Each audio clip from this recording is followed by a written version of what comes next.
اعوذ باللہ من الشیطان الرجیم بسم اللہ الرحمن الرحیم الحمدللہ رب العالمین۔ پاک ہے وہ ذات جو تمام جہانوں کا پالنے والا ہے، اور پالنے کا مطلب صرف رزق دینا نہیں، پلنا انسان کا بچے سے لے کر چاہے وہ ماں کے پیٹ میں ہے، شروع ہوتے ہوتے جوانی اور پھر بڑھاپا، یہ اس کی عمر، اس کے بدن، اس کے اعضاء، اس کی سوچ اور ہر چیز کی ارتقاء اس میں شامل ہے۔ تو صرف پالنا یا پلنا جسمانی طور پر بڑا ہونے کا نام نہیں، بلکہ روحانی طور پر بھی بڑا ہونے کا نام ہے۔ اور اگر روح کی بات کر دی تو روح کن چیزوں کے ساتھ منسلک ہے، روح کیسے ہے، روح کیا کرتی ہے، روح کیا چاہتی ہے، روح کیا ڈیمانڈ کرتی ہے، روح ہم سے لینا کیا چاہتی ہے، ہمیں دینا کیا چاہتی ہے، یہ سب چیزیں بھی اسی پلنے میں آئیں گی۔ جیسے بچے کو پالنے کے لیے شروع میں نرم غذا، دودھ خالق نے مہیا کیا، ماں کے ذریعے اس کو دیا جاتا ہے۔ اسی طرح جب تھوڑا سا بڑا ہوا، اس کے جسم کو سختی کی ضرورت ہے، تو اس نے خوراک کو بدلا، اس نے تھوڑی سی سخت خوراک کا استعمال ہمیں بتایا، سخت خوراک کا استعمال ہوا، بڑھنا شروع ہو گیا۔ تو اسی طرح روح کو ویسے تو ہر چیز کا علم مہیا ہے، لیکن جب انسان کے ساتھ جسمانی طور پر اس کو قید کیا گیا، منسلک کیا گیا، اور اس کو پھر دل کی کیفیت اور دماغ کے حوالے سے میں بیان کر دوں کہ دماغ خالق نے خود فرمایا ہے کہ میں نے انسان کو ایسی نعمت دی ہے جو مجھے سب سے زیادہ پسند ہے، وہ دماغ کو اس نے کہا، کیونکہ دماغ وہ ذریعہ ہے جس میں بے شک ہوس بھی پلتا ہے، ہرس بھی پلتی ہے، جس میں لینے کی بات زیادہ ہوتی ہے، اپنی مرضی غرض زیادہ آتی ہے، لیکن اس میں میانہ روی کا تناسب بھی اگر داخل کر لیا جائے، اس کو اس کے جذبات اور اس کی طرف جو اس طرف وہ بڑھ رہا ہے، اس رغبت کو روک کے اس کو میانہ روی پہ لے آ جائے، تو پھر آپ کا کوئی اور سفر شروع ہو جاتا ہے، پھر آپ کے اندر کچھ اور تبدیلیاں آنا شروع ہو جاتی ہیں۔ پھر اس پریکٹس کو آگے بڑھاتے بڑھاتے جب ایک مقام پہ لایا جائے تو پھر وہ نفس کو پاک کرنا شروع کر دیا جاتا ہے۔ اور نفس کو پاک کرنے کی جہاں تک بات ہے، یہ بارگاہ رسالت مآب صلی اللہ علیہ وآلہ وسلم سے پہلے جو پریکٹسیں تھیں وہ بڑی عجیب و غریب تھی، جن کا استعمال ہوتا ہے، لیکن انہوں نے جو پریکٹسیں اور جو طریقہ کار ہمیں بتائے، اگر میرے خالق نے چاہا، جو مجھے پتہ ہے میرے سے بڑے اہل علم حضرات اس دنیا میں کار فرما ہے اور اس دنیا میں اپنے اپنے حصے کا کام کر رہے ہیں اور بڑا اچھا کر رہے ہیں، میں اہل علم حضرات کی تختی میں اپنا نام نہیں لکھوں گا، اور نہ میں اس چیز میں مبتلا ہوں گا، نہ مجھے ضرورت ہے، نہ میں اس چیز کا حامی ہوں، نہ اس کے نزدیک جانے کی کوشش کرتا ہوں، کیوں جہاں اس چیز نے پنپنا شروع کر دیا، وہاں حسد، چاہے وہ دوسرا بھی اہل علم ہے، میرے اندر آنا شروع ہو جائے گا۔ تو لہٰذا اس چیز سے دور آپ کے لیے بھی رہنا بہتر ہے، میرے لیے رہنا بہتر ہے۔ تو لہٰذا پلنا اور پالنا صرف جسمانی طور پر نہیں ہونا چاہیے، بلکہ روحانی طور پر بھی ہونا چاہیے۔ اور جب روحانی طور پر آپ پنپنا شروع کر دیتے ہو، پلنا شروع کر دیتے ہو، بڑھنا شروع کر دیتے ہو، پھر روح کے آگے قیدیں نہیں ہیں جو جسم کے آگے ہیں۔ جسم، میرا ہاتھ کیمرے تک ابھی نہیں جا سکتا کیونکہ اس میں فاصلہ زیادہ ہے، لیکن روح کے لیے یہ قید نہیں ہے، روح ادھر جا کے اس ویڈیو کو دیکھ بھی سکتی ہے۔ اس کے لیے ادھر جانا بھی ضروری نہیں ہوگا شاید. خیر، تو چھوٹی سی باتیں ہیں، سمجھنے والی باتیں ہیں، لیکن ان حیاتوں کو توڑنا اور ان دروازوں کو کھولنا اور در بدر آگے بڑھنا پردوں کو ہٹاتے ہوئے، یہ ساری روحانیت اور روح کے پلنے کے زاویے میں آتی ہے. تو لہذا اپنے موضوع کی طرف لوٹتے ہیں، اور موضوع کا حصہ بھی یہ باتیں ہوتی ہیں، کیونکہ علم الاعداد حروف ابجد کا بتانا بھی اس موضوع کے ساتھ ریلیٹڈ ہے کہ آپ اپنے آپ کو جانیں، اپنے حساب کو جانیں، اپنے سسٹم کو جانیں، اپنے اندر ابھرنے والی کیفیات کو سمجھیں اور بہت ساری چیزیں اس سے نکالیں. اور جب آپ کو یہ سمجھنا شروع ہو گیا نا کہ فلاں عدد کے زیر اثر یہ چیزیں آتی ہیں، تو سمجھ لیں آپ نے ایک باب نکال دیا کہ کچھ چیزوں کے زیر اثر آتی ہیں. اور جب اس فارمولے سے آپ آشنا ہو گئے کہ فلاں چیز کے زیر اثر آتی ہے، پھر آپ کو علم فطرت کی سمجھ آنا شروع ہو جائے گی جب، تو پھر آپ خود سے ہی زاویے نکالو گے، خود سے ہی چیزیں نکالو گے، خود آپ کو ان چیزوں سے آگاہی ہونا شروع ہو جائے گی. تو یہ پھر موضوع وہی ہے ہمارا، لیکن اس میں بات کیونکہ ہماری علم الاعداد کے حوالے سے چل رہی ہے، حروف ابجد کے حوالے سے چل رہی ہے، تو آج اس حواس کا ذکر کریں گے جس حواس کے حصے میں عدد 4 آتا ہے. 4 مضبوطی قائم رہنے کی بات ہے، کیونکہ اگر 4 سے پہلے کوئی بھی چیز آپ دیکھیں گے اس میں نہ وہ مضبوطی تھی، نہ اس میں وہ پختگی تھی، نہ اس میں وہ گہرا تھا، نہ اس میں وہ سلسلہ تھا. 4 پہیوں سے پہلے آنے والی گاڑی 3 پہیوں پہ محیط تھی، لیکن 4 والی جب آئی تو اس نے گاڑی کو مکمل کیا. انسان 3 کونوں کی بات کیوں نہیں کرتے؟ جب بھی کرتے ہیں چاروں کونے چت. جب بھی بات ہوتی ہے چاروں طرف سے گھیر لیا گیا. تو یہ جو 4 ہے نا، اس نے آ کے کسی چیز کو مکمل کیا، اس نے پختگی لائی، اس نے کسی چیز میں وہ چیز رکھ دی جو اس کو قائم رکھنے والی تھی. تو 4 میں اللہ نے یہ راز رکھا ہے کہ یہ عجیب چیز ہے،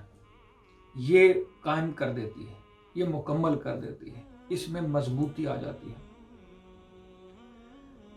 اسی لیے مثالوں میں یوز ہوتا ہے کہ 4 آنکھیں کھولنا، فلاں کی 4 آنکھیں جیسے. تو مطلب یہ 4 کا لفظ جو ہے نا، اس نے بڑی عجیب تہلکہ انسانی زندگی میں، اور چاہے وہ کوئی بھی اور حیات ہو، اس میں بڑے حد تک اپنا لوہا منوایا. تو اب 4 کی بات کر لیتے ہیں. 4 جو ہے، چوتھا خانہ، چوتھا حصہ، 4 عدد، اس نے ہمیشہ ترقی دی، کامیابی دی، آگے بڑھایا. جب حضرت مآب صلی اللہ علیہ وآلہ وسلم کے عدد نکالے جائیں گے اور مولا کائنات کے عدد نکالے جائیں گے تو 2 2 بنتا ہے، یعنی 4. 4 جب تک اپنا حصہ سر انجام دیتے رہے اور دیتے رہیں گے، لیکن تب بظاہراً تھا، اب پردہ پوشی کی صورت میں ہے. نہ ان کا سلسلہ کبھی ختم ہوا تھا، نہ کبھی ختم ہوگا. لیکن جب تک اس حیات میں رہے تب تک اس حیات کے حوالے سے علم، اسلام، ترقی، یہ چیزیں آگے بڑھتی گئی. اور ایسی سائنس نے جنم لیا کہ کائنات کا عجیب سا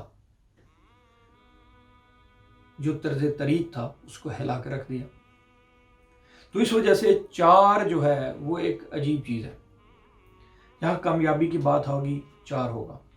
اور جب میں نے عدد 2 کی بات کی تھی اس میں بھی تھوڑا سا بیان کیا تھا، تو یہاں میں بیان کر دوں کہ 4 جو ہے 2 اور 2 ملا ہے تو 4 بنا ہے. اس میں تکرار ڈبل آ گئی. جیسے 2 میں 1 اور 1 کی تکرار تھی، اس نے 2 کو جنم دیا. 2 نے ارتقاء کو جنم دیا، اور 2 نے جب 2 کے ساتھ مل کے تکرار قائم کی تو 4 بنا، اور 4 نے ارتقاء میں ایک حصہ اور ڈالا، کامیابی، قائم، پختگی. یہ 4 کا حصہ ہے، یہ 4 کے ساتھ چیز جڑی ہے. اور 4 کے حوالے سے جب بیان کیا جائے تو یہ عجیب سٹوریاں اپنے اندر رکھتا ہے، یہ عجیب باتیں اپنے اندر رکھتا ہے۔ یہ 4 کے حواس نے، اور اس کے پہلے عدد کا نام ہے دال، پہلے حرف کا نام ہے دال، جس پہ پہلا حصہ مکمل ہوا، یعنی ابجد اس کا نام رکھا گیا، اور دال پہ اس کا اختتام ہوا، اور وہ ایک چیز قائم ہوگی جس کا نام ہوا ابجد۔ دال یعنی حواس 4 نے اس کو قائم کر دیا۔ تو 4 میں یہ عجیب خوبی ہے کہ بڑھا دینا، قائم کر دینا، کھڑا کر دینا، اور اپنی اب اس کی اگر 4 کی یا 4 کے حواس کی جب بات کی جائے تو سب سے پہلے یہ چیز آپ کے گوش گزار کر دوں کہ 4 والا اگر کسی کے ماں باپ میں، یہ میرے ذاتی تجربوں میں آیا ہے، یہ بہت ساری جگہوں پہ میں نے آزمایا ہے، اور بہت ساری جگہوں پہ 0%، 0.1% میں کہوں گا کہ ناکامی ہوئی، مطلب ناکامی ہوئی نہیں۔ اگر کسی ماں باپ کے رزق کا دروازہ نہ کھل رہا، ان کے حوالے سے تنگی ہو، تکلیف ہو، یا شادی میں صحیح طریقے سے بات نہ بن رہی ہو، یا کچھ بھی ہو، مسئلے مسائل ہو، خاص طور پر دروازے ہوں رزق کے بند، نوکری کا مسئلہ ہو، کچھ بھی مسئلہ ہو، اگر ان کے گھر بیٹا یا بیٹی پیدا ہوا ہے، اللہ نے ان کو اولاد سے نوازا ہے، اور وہ 4 کا نام رکھ دے، رزق میں فروانی شروع ہو جائے گی، عجیب سی بابرکت حالت آپ کے اندر، آپ کی کیفیت، آپ کے خاندان میں وجود جائے گی۔ کوئی بھی مسئلہ ہے جو چل رہا ہے، وہ مسئلہ حل ہو جائے گا۔ یہ 4 میں ایسی برکت ہے، آپ کر کے دیکھ لیں، اور رسالت مآب صلی اللہ علیہ وسلم کی زندگی کا تجزیہ بھی کریں تو آگے پیچھے ان کے عدد 4 کے لوگ تھے جن کا نام کتابوں میں ملتا ہے، آپ خود نکالیے گا عدد، آپ کو خود محسوس ہو جائے گا۔ حالانکہ وہ عددوں کے محتاج نہیں، وہ لفظوں کے محتاج نہیں، لیکن علم ہمیں نصیب انہی کے در سے ہوئے ہیں۔ اور میں ایک باب انشاءاللہ، ایک پروجیکٹ ہے جس پہ میرا ٹائم لگے گا، اس میں مکمل اس چیز کا احاطہ کروں گا میں کہ تصوف میں کن چیزوں پہ جو آنے سے پہلے، باردار رسالت مآب صلی اللہ علیہ وسلم کی بات کر رہا ہوں، ان کے آنے سے پہلے تصوف میں کیا چیزیں تھیں، اور اس کے بعد تصوف میں کیا کیا چیزیں آ گئی، اور پہلے کیسے تھی، اب وہی چیزیں کیسے ڈائیورٹ ہوگی، اور کیسے وہ مشکل چیزوں کو آسان کر دیا گیا، اور کیسے وہ سلسلہ چلا۔ یہ باب ہے باقاعدہ، اس کو بیان کرنا اس موضوع کا حصہ نہیں، نہ میں ادھر کروں گا، نہ ہو سکتا ہے، لیکن اس کو آنے والے پروجیکٹ میں، اور وہ پروجیکٹ جو ہے آپ کے سامنے آئے گا تھوڑی دیر کے بعد، تھوڑی دیر سے مطلب ایک دن، ایک ہفتہ یا مہینہ نہیں، زیادہ لگے گا۔ تو لہذا ابھی بات چل رہی ہے 4 کی۔ 4 کے اگر جنرل ویو پہ جائیں گے تو اس میں شوق طبیعت ہوتی ہے، آگ کی کیفیت بھی رکھتا ہے، سوٹڈ بوٹڈ رہنا اس کی طبیعت میں ہے، گندگی یہ پسند نہیں کرتا، صفائی باقاعدہ ہر چیز میں رکھنا اس کی عادت میں شامل ہوتا ہے۔ اگر اس کو پتھر کے حوالے سے اگر اس کی بات کریں، نیلم بھی اس کو بڑا سوٹ کرتا ہے، نیلم اس کے لیے، زمرد بھی اس کو بڑا سوٹ کرتا ہے، اور بھی پتھر جو بھی ہیں، اور لیکن خاص طور پر حقیق بھی اس کے لیے بڑا اچھا ہوتا ہے۔ اس میں خون کا دورہ بڑی تیزی سے بڑھتا ہے، اور خاص طور پر دماغ کی طرف جاتا ہے، تو اس وجہ سے اس میں جوش و جذبے کی کیفیت عام حواسوں کے حوالے سے، اور بھی حواس ہیں جن میں ہوتی ہے، لیکن اس میں تھوڑی سی ڈیفرنٹ قسم کی ہوتی ہے، لیکن اس کی کیفیت ایسے ہوتی ہے جیسے بلڈ پریشر کی لائن ہوتی ہے نا، کہ ایک دم اوپر جائے گا، دوسرے سیکنڈ نیچے آ جائے گا، ایک دم اوپر جائے گا، دوسرے سیکنڈ نیچے آ جائے گا۔ اس میں ایک خوبی ہوتی ہے، اگر اس کے ہاتھ میں کسی ادارے کی، کسی اور فیلڈ کی، کسی فیکٹری کی، کسی اور چیز کی بھاگ دوڑ دے دی جائے تو یہ بہت اوپر لے کر جاتا ہے۔ اس میں اللہ نے وہ برکت رکھی ہوتی ہے کہ یہ سلسلے کو آگے بڑھاتا ہے، اس میں نئی چیزیں ایڈ کرتا ہے، کیونکہ یہ حالات حاضرہ پہ نظر رکھتا ہے، اور حالات حاضرہ کو ایکسیپٹ کرنے میں یہ دیر نہیں لگاتا، اس کو آگے لے کر بڑھتا ہے۔ نئی چیز جب بھی کرے گا یہ 4 کی عادت میں شامل ہوتا ہے کہ نئی چیز کوئی بھی کرنی ہے وہ اس کے ساتھ جڑتی ہے.